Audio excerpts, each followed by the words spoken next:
morning, spring. It is a Wednesday, July 22nd, 2015, I'm told, and it is just gorgeous. I mean, it is like spectacular out there, but don't go outside yet and see if I'm telling the truth, because we have some great thoughts and advice and tips for you to use throughout these remaining summer months. And I'm just always excited to see my two buddies here. We have Sherry Nittifer, who is affectionately known by staff as Dr. Sherry. She is our employee health and wellness manager, and also our corporate, I don't even know what your corporate regional director, just over a few other.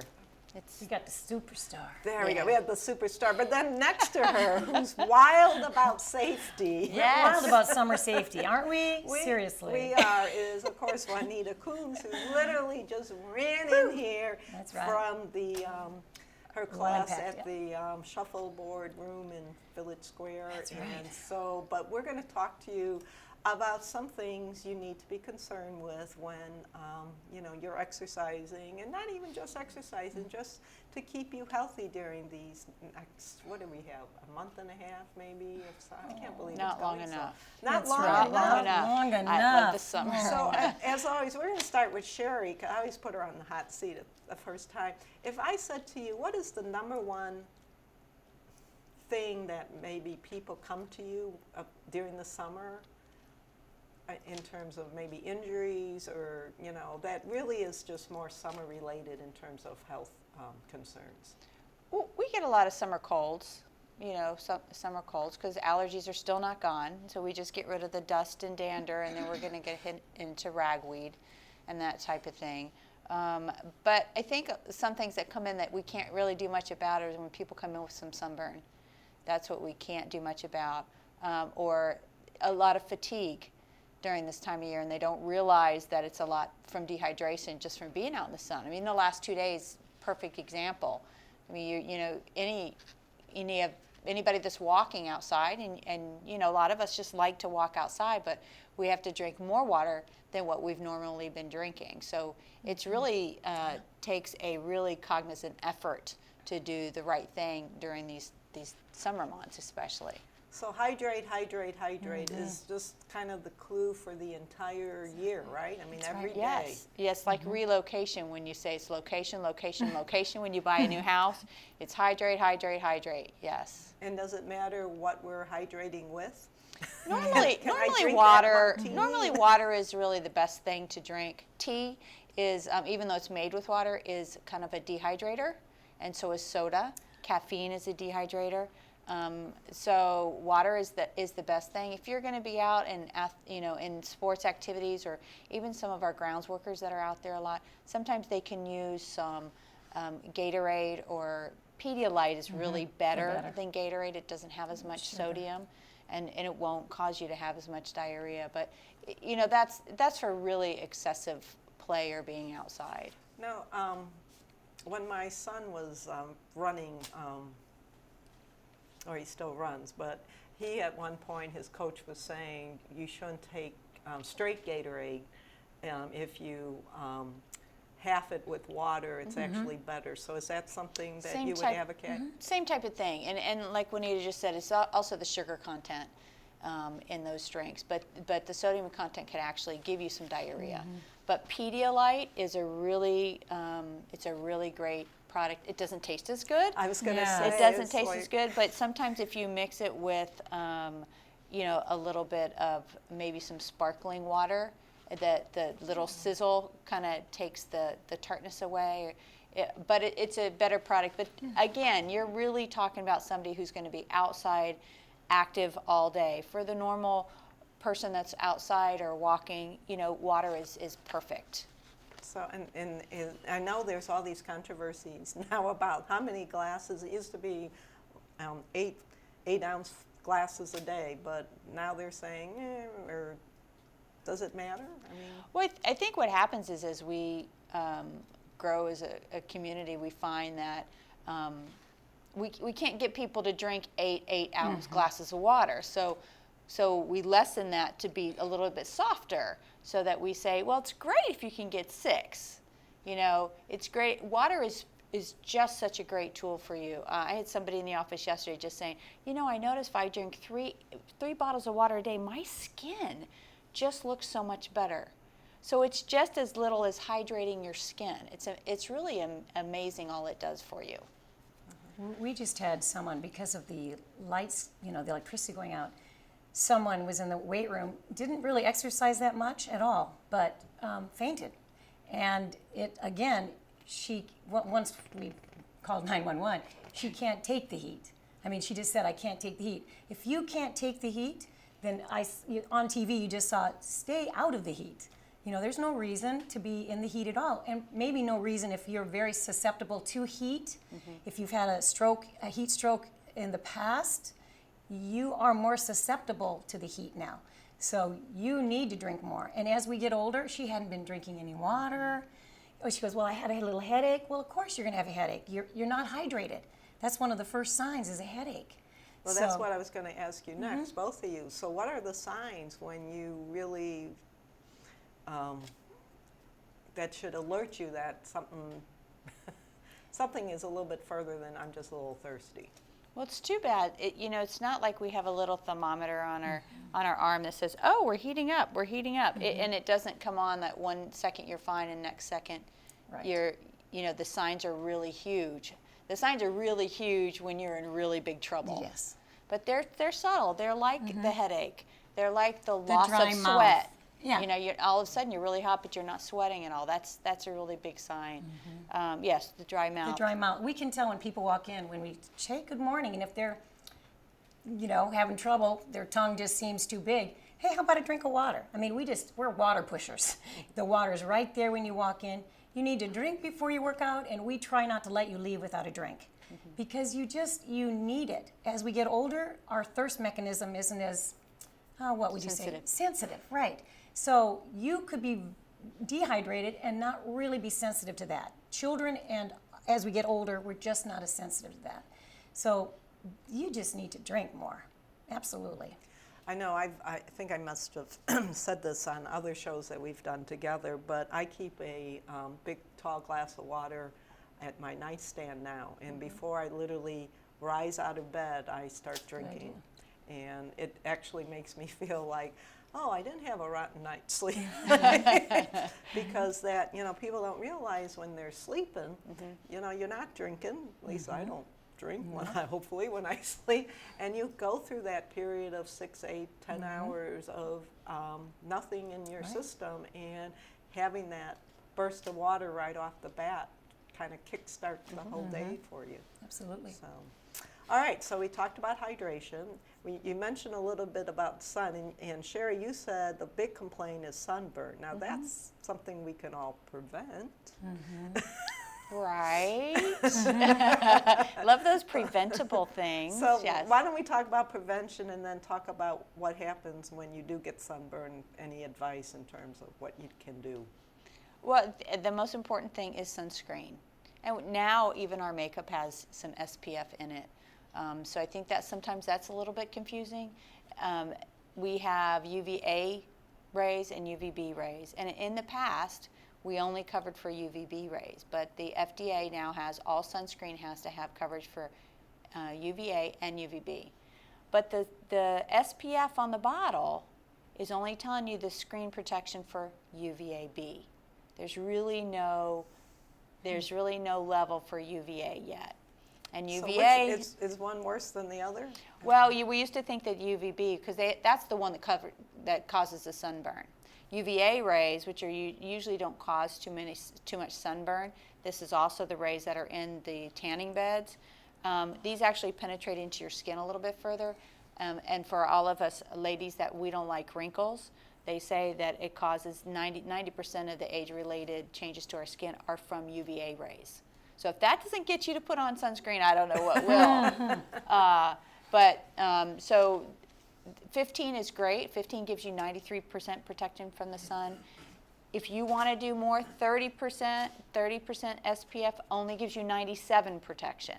So you're not getting a lot more after 30. If you want to get the 50 and the 100 and pay for that, you can, but you're really not getting that much more. The key is to put it on 15 minutes before you go out, let it soak in, to reapply it every 2 hours at least. And you also understand that under an umbrella, you get that reflection from the sand. So even if you're under an umbrella, you need the SPF. And then if you're in the water, the bottles will now tell you, but usually 40 minutes. If you've been in the water, it's every 40 minutes you're reapplying. And what happens when I do get that sunburn? Is there anything I can do besides I'll speak from experience. Okay, there I'm you go. so white, and we lived in South Dakota. When the sun was out, you were out. And so I have had terrible sunburns where I've had to be in a cool bath water with oatmeal. So there's some Havinga oatmeal bath, vinegar. Vinegar. My mom would put that on me. It takes the burn out. Any kind of vinegar, doesn't matter. Apple cider, balsamic. Whatever you're I'd be licking my skin with that. adding to your salad. But taking ibuprofen, I mean, I've been where I couldn't get out of that cool tub. My mother was calling the doctor. I mean, and so those of us, and my mom, we'd put on lotion, but there's nothing in that sunscreen. For our residents here, you might have put on lotion, but there's no sunscreen in there because they didn't have it yet. So those of us over 55, 60, our skin is looking tough. And so many of us have had things removed. And so for our residents, we have to be very careful about that and check your skin. For those of us that are really moly, you need to be checking for that and be very careful. So that's our residents right now. They need to wear their hats. They need to wear their sunscreen. They need to stay out of the midday sun. They need to wear their glasses. We just have to be much more careful as we age, unless we want our entire ear lopped off, because they're going to be cutting those pumpkins, all that off. So, and I've had several cut out. So we just have to be very careful. And the longer we've lived, and those of us that have loved the sun, we have a lot of sailors here, boy, we're in trouble. So I just have to stay inside then? No, we want you to walk. But when I came at 7 in the morning, you'll see people out walking at that time. And then later in the evening, So the cool of the evening and the cool of the morning. 10 to we 4. had said noon to 3, but really it should probably be 10 to more 4. like 10 to 4 o'clock. Exactly. So play tennis before 10 a.m., play softball in the evening under the lights. Take your walks early, late. And there truly is absolutely nothing you can do for sunburn other than those homeopathy kind of things, because that skin is essentially dead. It will just fall off. There is nothing the doctor can do for you. Yeah. And the younger you get the sunburn, that damage stays with you. So which is why we're kind of... Right. And the one thing I do want to say, if you get enough of a sunburn where you're blistering, I just want to mention, hopefully that never happens. Just don't pop those blisters. There's healing fluid underneath there that your body's trying to use. So just don't pop. It's tempting. It's like the bubble wrap. It's tempting to pop it, but if you get that burn, don't pop those. And please, consult a doctor. But there's just not a whole lot we can do. So prevention really is the best thing for sunburn. And then let's also talk a little bit about some of the other things that we may need to be concerned with when we're outside. And again, I'm looking directly at Sherry, but we've heard about West Nile disease, rabies, and I'm thinking Ticks, and poison ivy. So poison ivy. Yeah, I mean, like I'm about another poison ivy person. A couple weeks ago, I was digging out bushes, and I was throwing the bushes in the backyard woods, and lo and behold, I don't think it was poison ivy. I think it was poison. Is it sumac? Sumac. And I only had just a little, but it was like, oh God, it itched, and it took like a month, literally, before it totally went away. So, what can I do to? Obviously, I wasn't wearing the proper clothing. Well, I think sometimes it's hard because it is that time, prune in June. So it's that time where everybody's kind of out and doing those things. And you can't always tell one leaf from another unless you're really cognizant about that. So it's leaves of 3, let them be. So that's a poison ivy leaf. But the truth of the matter is, it doesn't matter what it is that causes these little bubbles that really, really itch. Prevention, again, is the best thing that you can do. And remember, when you're out there, here's the hard thing. You got 10 minutes to wash 50% of it off. Because it's not in the plant itself, it's in the oil. So let's say you went, and Diane, like you said, it took a month. Well, what might have happened is that it stays on a tool for a year unless you clean it. Oh, wow, I didn't know that. Yeah. So when you come out of the garden after you clean it, wash everything, including your tools. Because if you went out and you grabbed that spade or whatever that you used, and you happened to just reach down and scratch that spot that was itching, you actually gave it back to yourself.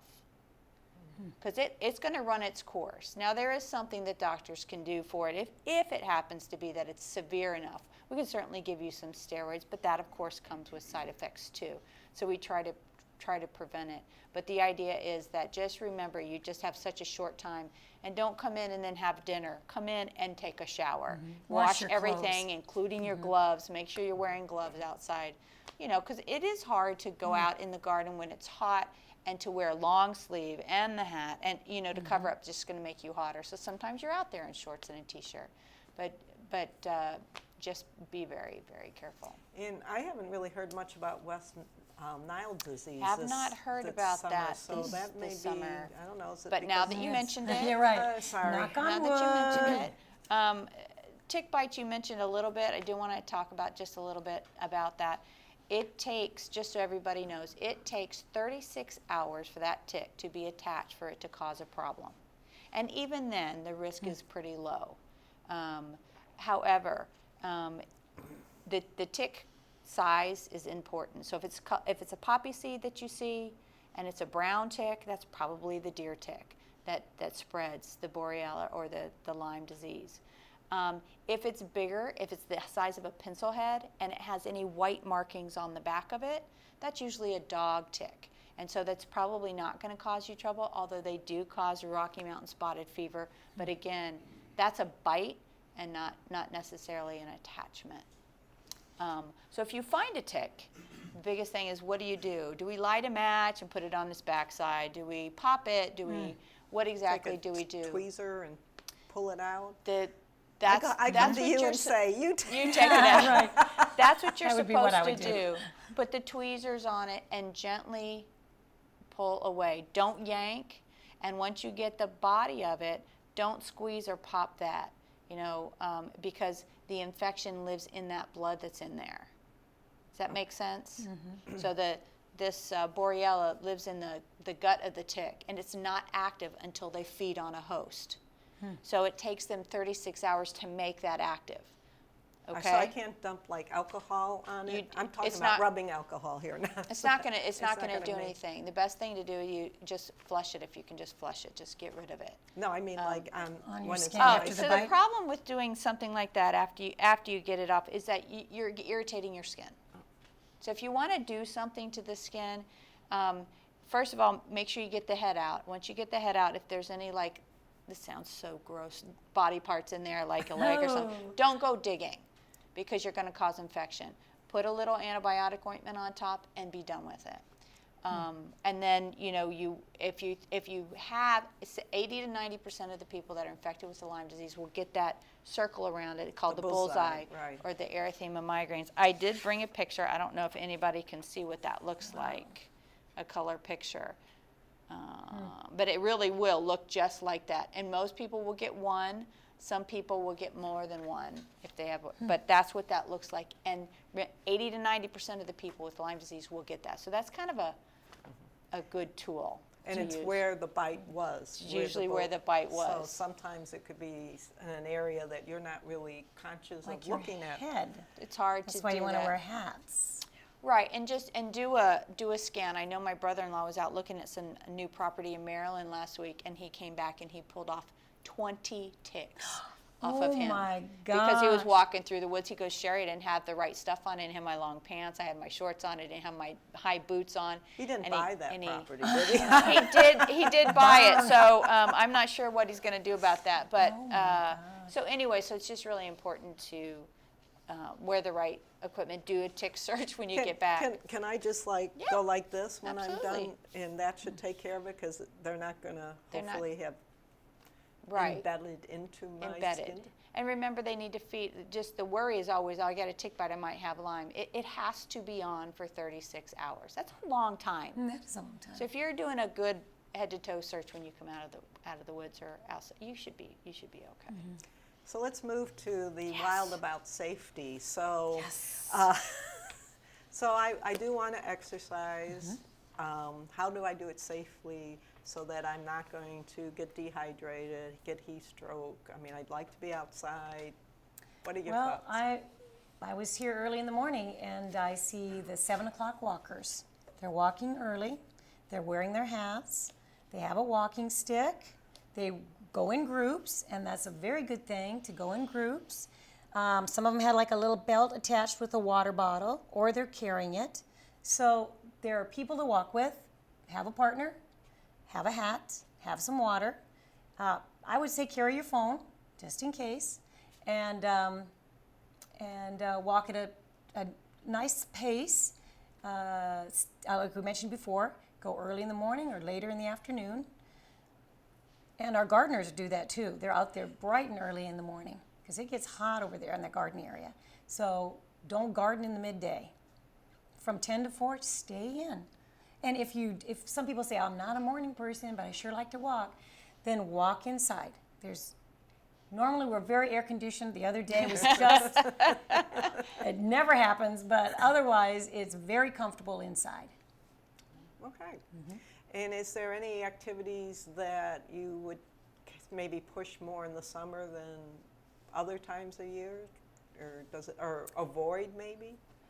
Well, I think of course summer means swimming, so residents, come swimming. We've got lots of classes right now that are a lot of fun. It's a beautiful pool area.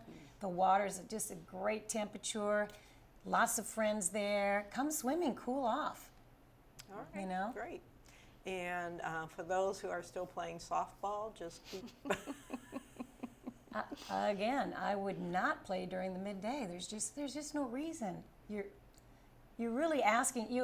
I mean, if people go, well, it doesn't really affect me, but you're going to be fatigued. I mean, you're going to be tired. I walked the other day around Burke Lake.